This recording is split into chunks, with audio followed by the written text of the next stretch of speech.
I arrived home from my work trip to Tulsa 2 days earlier than I had planned.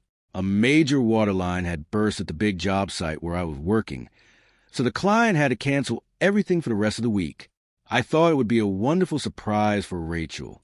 I was genuinely looking forward to having a real, quiet weeknight at home together, just like a normal couple. Instead, I was the one who got a surprise that I will never forget. The guest room was a bit dusty because we don't go in there much. We don't use that space for much besides holding an old treadmill and a folding table that Rachel uses to wrap all our Christmas presents. I decided to help her out by vacuuming the floor while she was gone. As I pushed the vacuum cleaner under the heavy bed frame, the machine suddenly made a very loud, high-pitched whining sound. I knew that sound meant something was stuck deep inside. I got down on my knees, cut the power, and reached my hand under into the dark. I pulled out a big clump of gray hair, a stray sock I didn't recognize at all, and a torn foil wrapper. I sat back on my heels and just stared at that wrapper for what felt like hours. I waited for it to make any kind of sense. Rachel had her tubes tied 6 years ago, right after our second daughter was born. We hadn't used a condom since long before our girls were born. I turned it over my hand, but it didn't change the truth. I'd like to say my first feeling was a big, dramatic punch to the gut, but honestly, it felt more like I was doing a hard math problem. My brain started asking basic questions like where, when, and who. It sorted through the facts like I do at work when a giant machine breaks down. For 17 years, I've fixed big industrial air machines. That job teaches you that being upset doesn't fix a broken machine, but following a careful process might. I took the wrapper to the kitchen, put it in a small plastic bag, and hid it in my truck. I tucked it deep under the owner's manual in the center console, a place I knew she would never ever look. Then I finished vacuuming the guest room like everything was fine.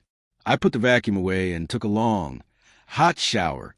I always take a shower after coming home from a route, because the routine made me feel like I was on solid ground again. Rachel got home around 6 o'clock that evening. She mentioned she had been at her book club, but she spoke a bit too fast for me. It was an answer she had clearly practiced before walking in the door. She gave me a quick, soft kiss on the cheek and mentioned she didn't think I'd be home until Thursday.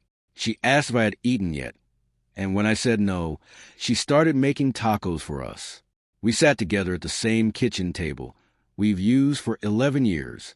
I watched her in a way I never had in our whole marriage. It's a very strange feeling to look at your wife when you know something she doesn't think you know. Every little thing she did felt different to me now. She started complaining about how much I travel for my work. She told me it was like being a single mom 4 nights every week. Ethan, usually a comment like that would make me feel so guilty. I'd feel bad about missing the girls' games or being away from home. But that night, her words felt cold and fake. It felt like she was reading from a written script. She talked about her sister's kids and a birthday party. She talked about how the air repairman still hadn't called us back. She even refilled my tea without being asked, which she only does maybe twice a year. I remember thinking that her kindness was actually just guilt. It was guilt wearing the clothes of love. I didn't say a single word about the guest room. I didn't ask who had been in our house or why there was a large man sock under the bed. I just ate my dinner and told her about the broken pipe in Tulsa. I let her believe the trip had gone exactly as usual. Later that night, as we lay in the dark together, my mind wouldn't stop racing. I started going over the calendar in my head. I'm gone Tuesday through Friday most weeks. That is a lot of time for a house to be empty and a lot of time for a guest room to be used. I thought about waking her up to ask her for the truth. I even whispered her name once, but she didn't move. She was fast asleep in just a few minutes. She slept with the peace of someone who thinks they got away with something. I didn't fall asleep very easily at all. I lay there working out what I actually wanted to do. I didn't want a big, loud argument. Yelling is cheap, and it doesn't get you anywhere. I wanted proof that was so perfectly complete that when everything finally came out, no lawyer could ever try to say I didn't give her a chance to explain.